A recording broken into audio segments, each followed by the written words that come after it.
in response to all these school shootings that are going on, what really can we do? We rehash all these options over and over and over. Arm the teachers, or we point fingers. Well, it's bad parenting.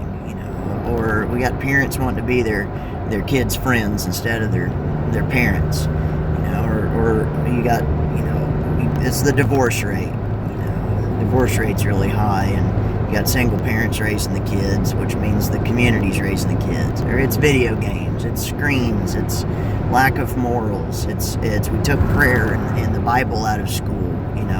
Yeah, I imagine all of those things combined have been part of the equation that have gotten us to where we are right now.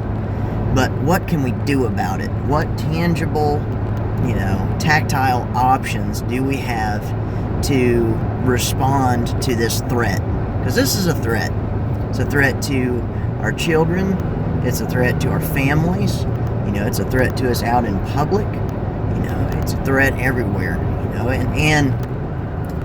It's been proven time and time again. And this is indisputable. The fastest way to stop a bad person is you put a good person with courage in their path. So you got a bad guy with a gun. Fastest way to stop a bad guy with a gun is a good guy with a gun. But we don't need to get too deep into that. What can be done in our schools? I think a lot about airport security.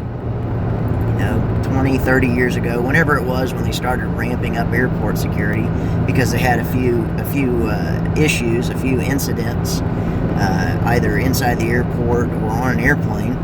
What did they do? They started bringing in metal detectors. They upped the security, armed security. And nowadays you can't get through an airport security checkpoint with much, weapon-wise, material or chemical. You can't get a gun or a knife or a box cutter or a pair of nail clippers, the ones with the little knives on them. You can't really get much through there. You can't even get more than, I think it's 4 ounces of liquid through there. I went through there one time. I had gunpowder residue on my boots, and they stopped me and they searched all my bags and everything. I told them, well, I work in the gun industry. Live on a shooting range. I'm not surprised that I have that on my boots. And they let me go. But they've got really good security. Once you get on the other side of that security checkpoint in an airport, you've got pretty good confidence that everybody on the other side of that checkpoint with you is unarmed. Aside from the unauthorized personnel, or aside from the authorized personnel. The police officers, the armed security, so on and so forth. And there's a sense of security, and then there's a statistical data point that is decades old now that says that is the way we protect the people that ride on these airplanes. That's the way that we come as close as we can to guaranteeing that they're going to have a safe trip.